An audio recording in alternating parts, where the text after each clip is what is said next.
Chambliss. Thank you, Chairman Lucas and Chairwoman Stabenow, Ranking Members Cochran and Peterson. I'm pleased to be here today to begin discussions on a comprehensive, sound 5-year farm bill. It has been quite a journey over the past 3 years, and I know that all the conferees are here ready to get this behind us, and let's move forward.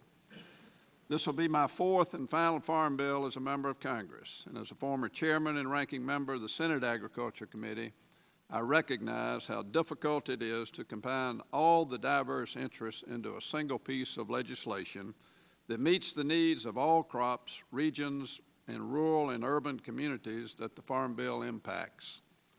Both bills before us today embody reform, streamlining, and consolidation, and with the biggest issue facing our country being our growing debt and deficit, I want to commend the leadership on both sides, both the House and Senate Ag Committee chairs and ranking members for stepping up and doing the work necessary to find savings.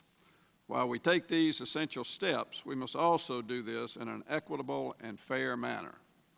It is also important to note that this bill must not only work to protect producers in times of need, but it must responsibly serve as the nation's safety net for the nutritional well-being of low-income Americans. Our nutrition assistance programs play a key role in ensuring that needy Americans have access to the food they need to lead healthy, productive lives. However, we must take this opportunity to assess the programs to find savings while still ensuring those in the greatest need are provided a helping hand. Agricultural producers face a combination of challenges such as unpredictable weather, variable input costs, and market volatility that all combine to determine profit or loss in any given year. The 2008 Farm Bill provided a strong safety net for producers, and successor legislation must adhere to and honor the same commitment that we made 5 years ago.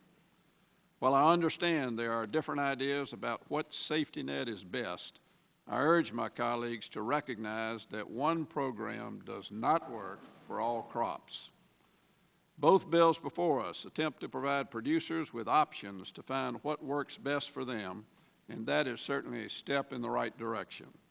Importantly, Congress has taken a fresh look at our commodity programs while maintaining an effective safety net that is so critical to America's farmers. We should provide options to farmers while at the same time act as responsible stewards to the taxpayer. I've had this conversation with my colleague from Kansas who spoke earlier, and I'm not saying anything that he hasn't heard me say before, but frankly, when we had the debate on the Senate Farm Bill, there was general concurrence that the AMP program complements crop insurance, and crop insurance complements the AMP program.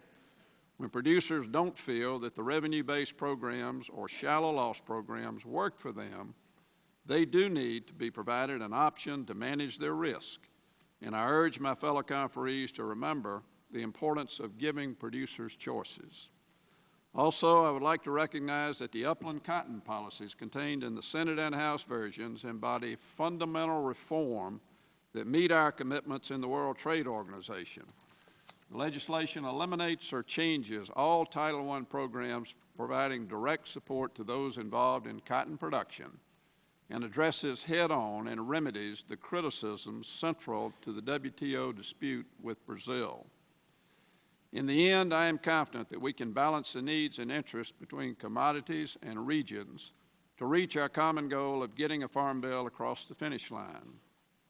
Ultimately, the reason we are here is to represent those who work the land each and every day to provide the highest quality agricultural products of anybody in the world.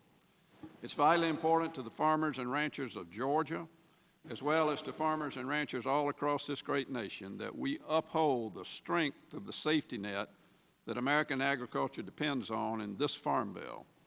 We have the opportunity to write a bill that is equal to their commitment to provide the highest quality food, feed, and fiber in the world.